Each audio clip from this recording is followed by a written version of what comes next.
There is a law older than empires, sharper than any blade. Those who obey it become unshakable. Those who ignore it are ruled by storms they mistake for themselves. In ancient Greece, the Stoics whispered this law as a warning. If you do not command your emotions, they will command your fate. And most people are already conquered. Chapter 1. The Awakening.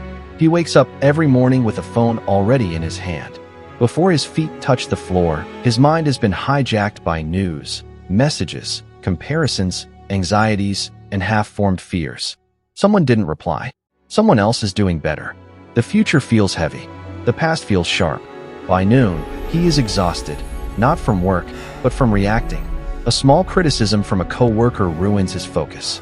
A delayed reply from someone he cares about infects his thoughts. A single mistake spirals into self-hatred. Outwardly, he looks calm. Internally, he is constantly negotiating with emotion. I'll start tomorrow. I deserve this.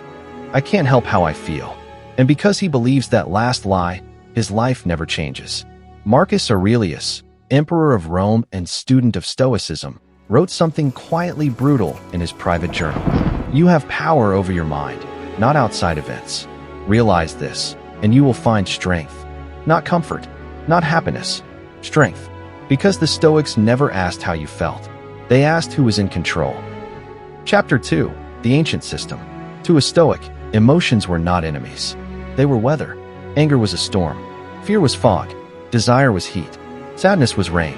But here was the difference between the ancient world and the modern one. The modern man believes he is the weather. The Stoic knew he was the sky. Marcus Aurelius ruled over war, betrayal, plague, and death. Yet in his writing, there is no chaos. Because Stoicism does not teach you to eliminate emotion. It teaches you to stand above it. In Greek, they called this hegemonikon, the ruling mind. Your emotions arise from automatic survival systems. Your rational mind exists to govern them. But most people have inverted this hierarchy. They let the animal drive the chariot, and then they wonder why they crash. Chapter 3. The Internal War. Here is what no motivational speaker will tell you. Your brain is designed to resist discipline. Neuroscience calls it the limbic system, the ancient emotional brain that seeks pleasure, avoids pain, and panics at uncertainty. Stoics called it something simpler. The beast. The beast hates discomfort. It hates effort. It hates delayed reward.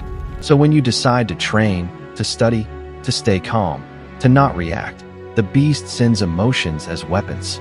Doubt, boredom, irritation, craving. These feelings feel real. They feel urgent. They feel like truth. But Marcus Aurelius understood something terrifying. Emotion is not information. It is impulse. An impulse does not care who you want to become. So every time you feel like quitting, snapping, indulging, or avoiding, that is not you. That is the beast attempting to seize the throne. Chapter 4. The One Path. Stoicism offers one uncompromising command. Do not obey what you feel. Obey what you decide. This is the Stoic law of emotional control. You do not suppress emotions. You observe them, then choose. This is exactly what modern psychology calls cognitive distancing, the ability to separate the feeling from the action.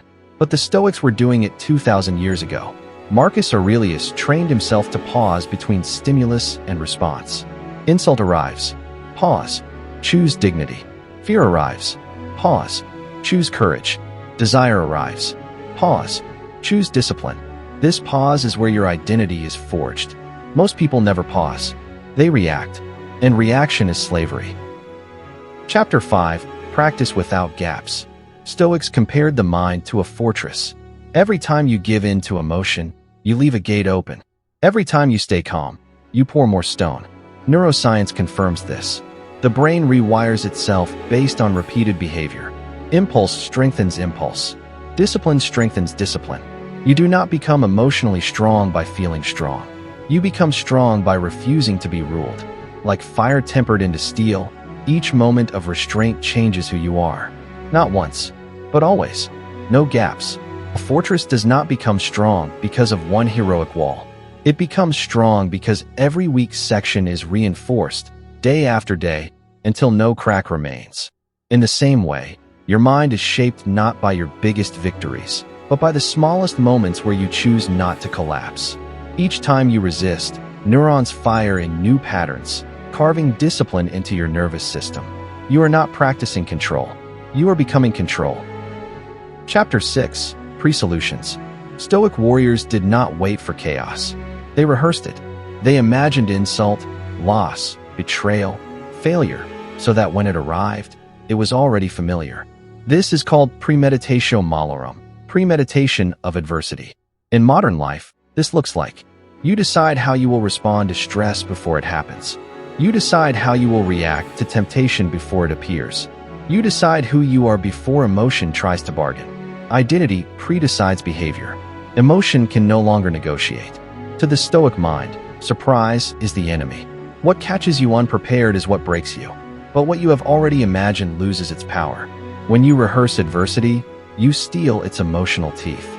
The insult no longer shocks. The setback no longer stuns. You meet difficulty the way a veteran soldier meets battle, not with panic, but with recognition. And in recognition, fear dies. Chapter 7. The transformation. There is a version of you that does not flinch, not because he feels nothing, but because nothing controls him. He feels anger, but he chooses silence. He feels fear, but he chooses action. He feels desire, but he chooses restraint.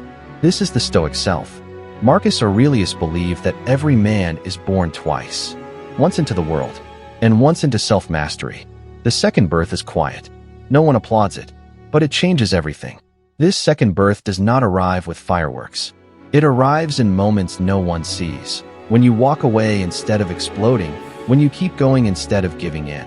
Slowly, imperceptibly, you stop being a creature of reaction and become a creature of will.